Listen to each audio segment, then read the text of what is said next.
Shut up.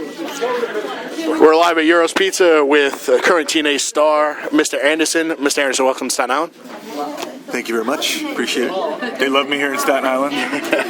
Apparently, they let everybody in. So they let Brodus Clay in. There's no reason why they should let you in. Comparing me to Brodus Clay. Oh boy. Okay, I got a couple questions for you.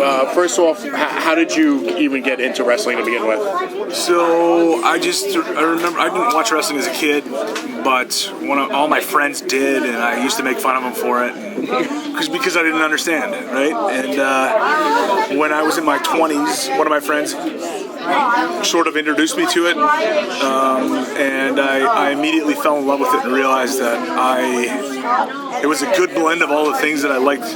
It was the athleticism, sports, it was that entertainment aspect of things, and so it was a good marriage of all the things that I liked, and I found a wrestling school in Green Bay.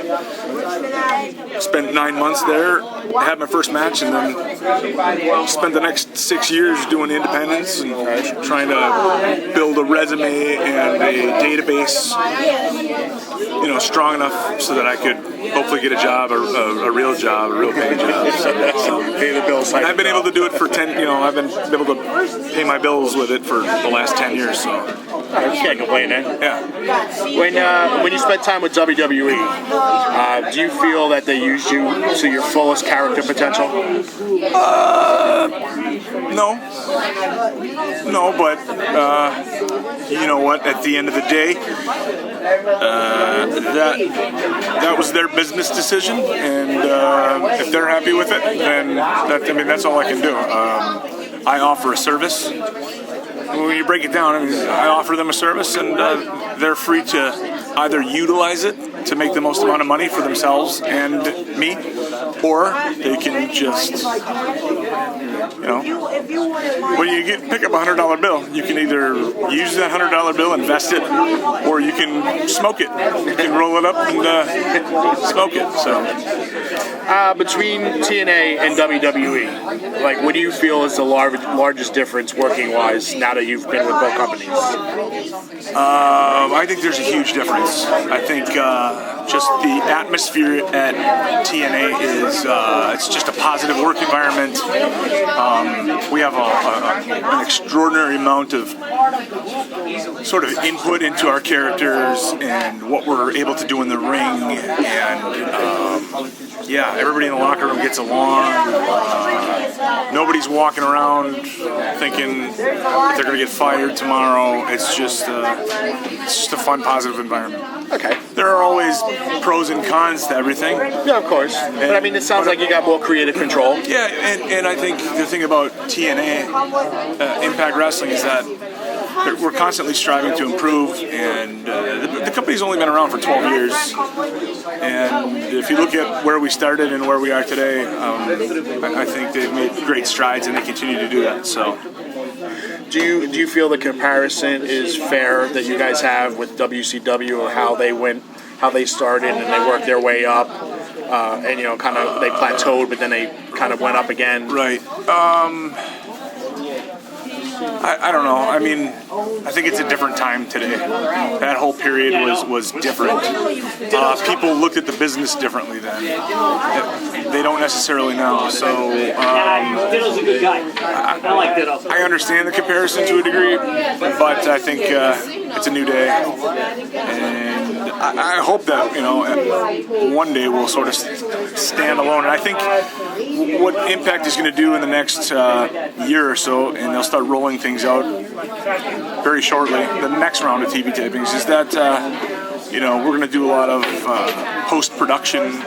The camera's going to go places that you've never been allowed before. Okay. We're going to see sides of people's personal lives and character development that you haven't seen before. Multiple camera shoots and things like that. A little more pizzazz on the production. It's a little bit more on a personal level with some of the talent. Yep. That's a big difference because everybody, especially with this day and age of internet, you can just find out so much about a guy away from wrestling. Yep. It's nice to actually see it being part of the show. Absolutely. And one of my favorite things that we've ever done at Impact was we did the 365, or there was another show that was on after Impact, where it was like a backstage, behind the scenes sort of. It was just a raw, rough camera shot, more of a documentary style. So. Not to be confused with damage365, of course. Almost a good plug there. Seeing you just signed with TNA, like, was this a long, dragged out contract negotiation, or was this like kind of a spur of the moment that came to you and you said, yeah, okay? No, actually, what happens is I have a 3-year deal with Impact, with TNA, and basically there's an option at the end of every year to either continue on or not. And just picked up the option for the body allows it, so let's do it. Yeah, absolutely. Yeah. So what is other than I guess another 3 years? What's the immediate future hold for you? I don't know.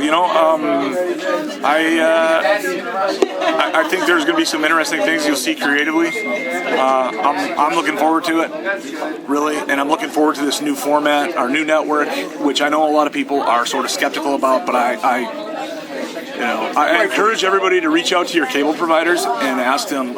Every cable provider out there offers Destination America. It's just sometimes it's in a different tier.